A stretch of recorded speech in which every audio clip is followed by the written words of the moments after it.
এইমাত্র পেয়ে গেলাম আমরা ধর্মনগরের জনপ্রিয় বিধায়ক শ্রদ্ধেয় জোহর চক্রবর্তী মহোদয়কে।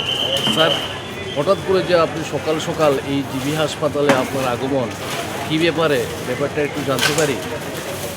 আমাদের ধর্মনগরের বাসিন্দা বিশ্বজিৎ ধর, ওর বাড়ি ধর্মনগর সাউথ নয়াপাড়া শ্রীরামচরণী এলাকায়। ও অসুস্থ দীর্ঘদিন থেকে জিবি হাসপাতালে মেডিসিন ওয়ার্ডে আইসিইউতে ভর্তি আছে। ওর বোন ম্যারো ট্রান্সপ্ল্যান্ট হবে, তাই ওকে দেখতে আসলাম। ওকে দেখলাম, ওর সঙ্গে কথা বললাম।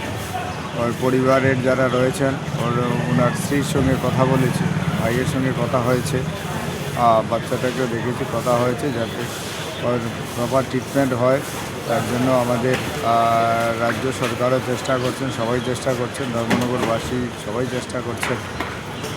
তাদের ঈশ্বরের কাছে প্রার্থনা করি ওই জন্য সুস্থ হয়ে বাড়িতে ফিরে যেতে পারে এবং পরিবার পরিজনদের নিয়ে বসবাস করতে পারে। তার জন্য ঈশ্বরের কাছে ওর সুস্থতা কামনা করছি। এবং আমরা ধর্মনগরবাসী এবং আমি এমএলএ এবং আমরা সবাই ওর সঙ্গে আছি।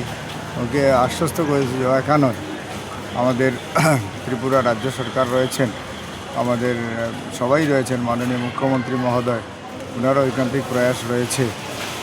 আমাদের ধর্মনগরবাসী এবং এখানে চিকিৎসকরাও চেষ্টা করছে কীভাবে ওকে সুস্থ করা যায় এবং খুব ভালো ব্যবস্থাতে ট্রিটমেন্ট চলছে। সুস্থতা কামনা করে ঈশ্বরের কাছে।